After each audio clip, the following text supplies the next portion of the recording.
एक दिन यह लड़की मजाक में एक अजीब वेबसाइट पर अपना फोन नंबर रजिस्टर कर देती है। इसके बाद उसे बार बार अनजान लोग मैसेज भेजने लगते हैं और बड़ी रकम देने का वादा करके मिलने के लिए कहते हैं। उलझन में पड़ी लड़की उन सभी लोगों को ब्लॉक करने लगती है जो उसे मैसेज भेजते हैं। लेकिन एक दिन हिम्मत करके वह उस जगह पर जाने का फैसला करती है जहाँ उसे बुलाया गया था। जब वह वहाँ पहुँचती है और बताए गए कमरे में प्रवेश करती है तो उसे कुछ ऐसा दिखता है जिसकी उसने उम्मीद नहीं की थी। वह देखती है कि एक बुजुर्ग व्यक्ति बिस्तर पर उसका इंतजार कर रहा है। जब वह व्यक्ति उसके पास आता है तो वह कहता है कि अगर वह उसे बिस्तर पर खुश कर दे तो वह उसे बहुत सारा पैसा देगा। हालांकि पहले तो वह मना कर देती है, लेकिन फिर पैसों के लालच में आकर वह उसके साथ सोने के लिए तैयार हो जाती है। इसके बाद यह लड़की स्कूल छोड़ देती है और इसे ही अपना फुल टाइम काम बना लेती है। वह उन जगहों पर जाने लगती है जहाँ से उसे मैसेज आते हैं और पुरुषों को बिस्तर पर खुश करके बहुत पैसा कमाने लगती है। एक दिन हमेशा की तरह वह एक होटल में अपने ग्राहक से मिलने जाती है, लेकिन जब वह उसके साथ संबंध बना रही होती है तभी अचानक उस आदमी को दिल का दौरा पड़ जाता है और वह बिस्तर पर ही मर जाता है। यह देखकर लड़की बुरी तरह डर जाती है और एक बड़ा फैसला लेती है। हेलो मेरे प्यारे दर्शकों, आज मैं आपके लिए एक फिल्म लेकर आया जिसका नाम है young and beautiful,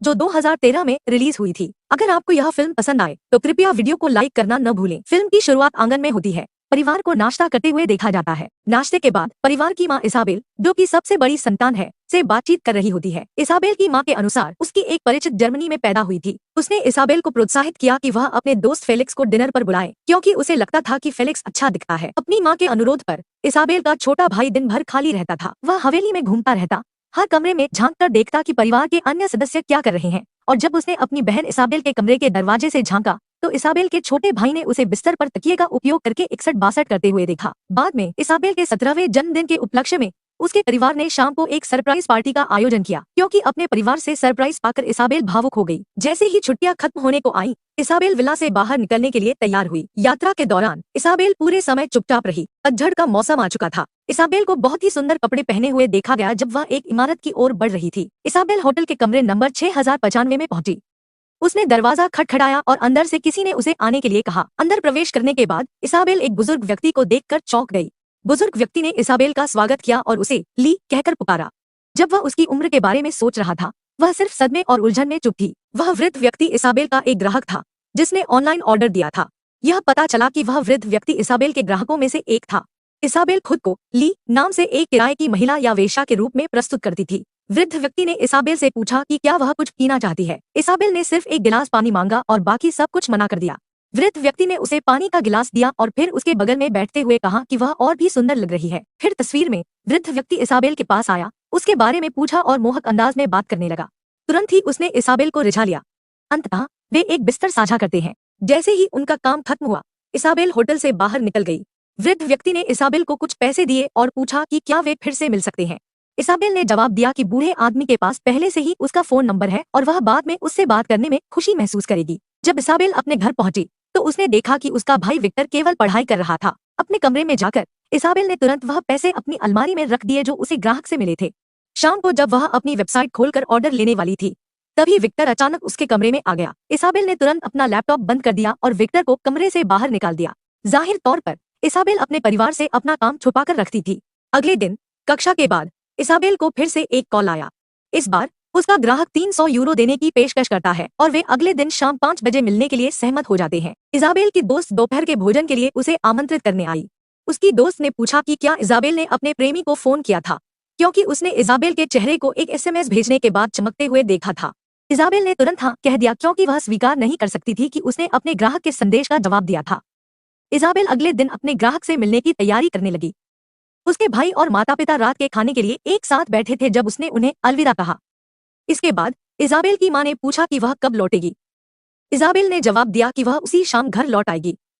Isabelle hotel में पहुंची, जहां उसकी और उसके ग्राहक की मुलाकात तय थी। होटल लॉबी में उन्होंने संक्षिप्त बातचीत की।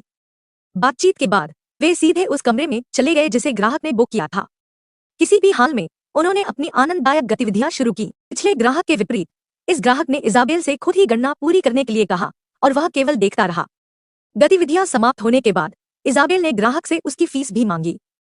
ग्राहक ने एक शुल्क प्रदान किया जो उचित नहीं था, जिस बात पर सहमति बनी थी।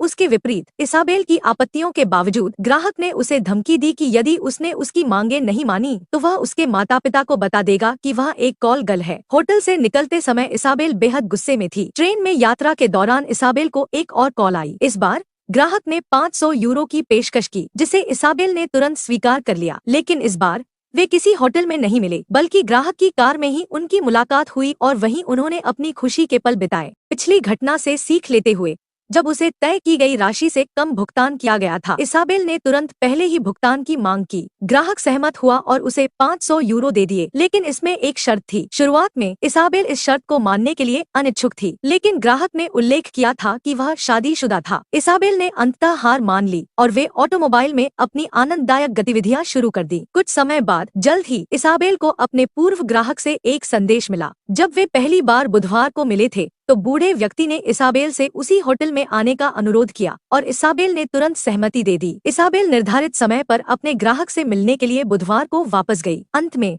उन्होंने उसी कमरे में दूसरी बार आनंददायक पल बिताए। जब उनकी गतिविधियां समाप्त हो गयी तो इसाबेल को उसकी भुगतान राशि मिल गई, लेकिन जैसे ही वह बाहर निकलने वाली थी, वृद्ध व्यक्ति ने उनके संभावित भविष्य के मिलने के बारे में पूछा। जैसा कि निकला, वृद्ध व्यक्ति उस दिन के बाद भी इसाबेल को कॉल करता रहा और वे अक्सर एक साथ रातें बिताने लगे। वृद्ध व्यक्ति के अलावा इसाबेल को अन्य ग्राहकों से भी कॉल आने लगे जो उसके साथ समय बिताना चाहते थे, और इससे पहले कि वह कुछ समझ पाती, उसकी कमाई की राशि प्रतिदिन बढ़ने लगी। एक दिन जब इसाबेल और उसके ग्राहक के बीच शारीरिक संबंध बन रहे थे, एक बुजुर्ग व्यक्ति जॉर्ज ने अचानक बातचीत के बीच में ही दखल दिया। उसी क्षण जॉर्ज को दिल का दौरा पड़ा और उसकी मृत्यु हो गई। इसाबेल यह देखकर घबरा गई। उसने जॉर्ज को होश में लाने की पूरी कोशिश की, लेकिन कोई फायदा नहीं हुआ। घबराकर वह होटल के कमरे से भाग गई। सर्दी के मौसम में एक दिन 2 पुलिस अधिकारी इसाबेल के कार्यस्थल पर आए। उन्होंने इसाबेल से पूछा कि क्या इसाबेल याली उसकी बेटी है। इसाबेल ने जवाब दिया कि ली उसकी माँ का नाम है। लेकिन जब पुलिस अधिकारियों ने ली का नाम लिया तो वह हैरान रह गई। पुलिस अधिकारियों ने होटल के सीसीटीवी फुटेज की कई तस्वीरें दिखाईं, जिनमें इसाबेल और जॉर्ज की पहली मुलाकात कैद थी। इसाबेल को इस घटना की गवाह माना गया और ऐसा लग रहा था कि पुलिस अधिकारी जॉर्ज की मौत की जांच कर रहे थे।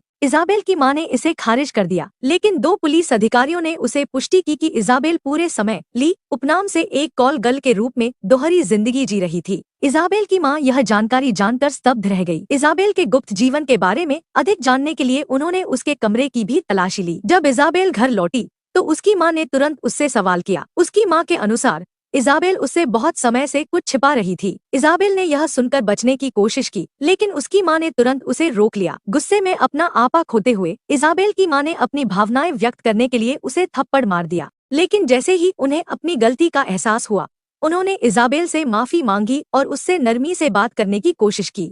तभी इसाबेल रोने लगी। वह भावनाएं जिन्हें वह लंबे समय से दबा रही थी, अब बाहर आ गई थी। इसाबेल ने तुरंत सहमति जता दी जब उसकी मां ने उसे शपथ लेने के लिए कहा कि वह इसे फिर से नहीं करेगी। कुछ समय बाद इसाबेल को पुलिस का फोन आया, जिसमें उसे जॉर्ज की मौत के मामले में गवाही देने के लिए कहा गया। जब पुलिस ने इसाबेल से पूछा कि वह कॉल गर्ल के धंधे में कैसे आई, तो उसने पूरी कहानी बता दी। यह तब शुरू हुआ जब वह अपनी साथी के साथ बाहर थी और अचानक एक अजनबी आदमी उसके पास आकर खड़ा हो गया। इसके बाद उस आदमी ने इसाबेल को नजरअंदाज करने के लिए अपना फोन नंबर दिया, लेकिन जल्द ही इसाबेल ने उस नंबर पर कॉल किया, अजनबी से मिली और उसके साथ पहली बार आनंद का अनुभव किया। शुरुआत में इसाबेल को घिन आई, लेकिन धीरे धीरे उसे इसकी लत लग गई। फिर उसने एक डॉक्यूमेंट्री देखने के बाद कॉल गर्ल बनने का फैसला किया, जिसमें एक स्कूल गर्ल पैसे कमाने के लिए कॉल गर्ल बन गई थी। लेकिन जब जॉर्ज की मौत हुई तो इसाबेल डर गई और इस काम को छोड़ने का फैसला किया। सौभाग्य से एक जांच से पता चला कि जॉर्ज की मृत्यु का कारण हृदय रोग था और इसाबेल को अंततः घर लौटने की अनुमति मिल गई। शाम को रात के खाने के बाद इसाबेल की मां ने सुझाव दिया कि वह एक मनोवैज्ञानिक से परामर्श करे, क्योंकि उन्हें उसकी मानसिक स्थिति को लेकर चिंता थी। इसाबेल ने अपनी मां के सुझाव को मानने के लिए सहमति व्यक्त की, क्योंकि वह परेशान नहीं होना चाहती थी। अगले दिन इसाबेल की मां उसे मनोवैज्ञानिक के पास ले गयी। वहाँ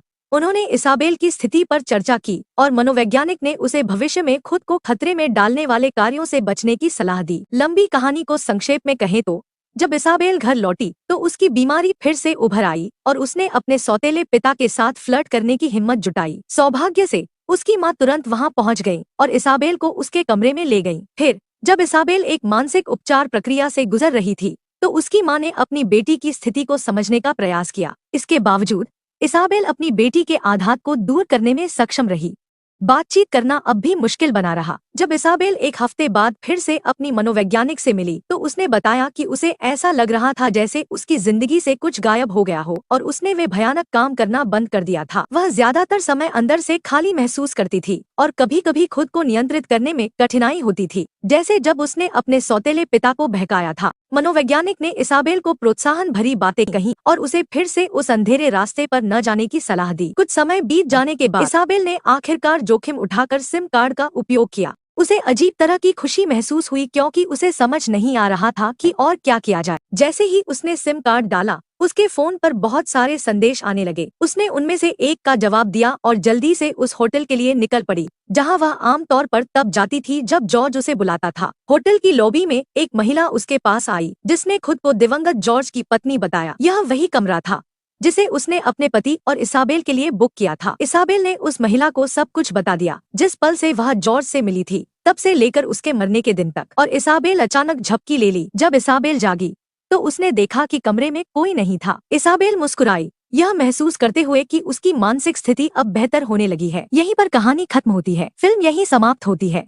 कृपया हमारे चैनल को लाइक और सब्सक्राइब करना न भूलें। धन्यवाद।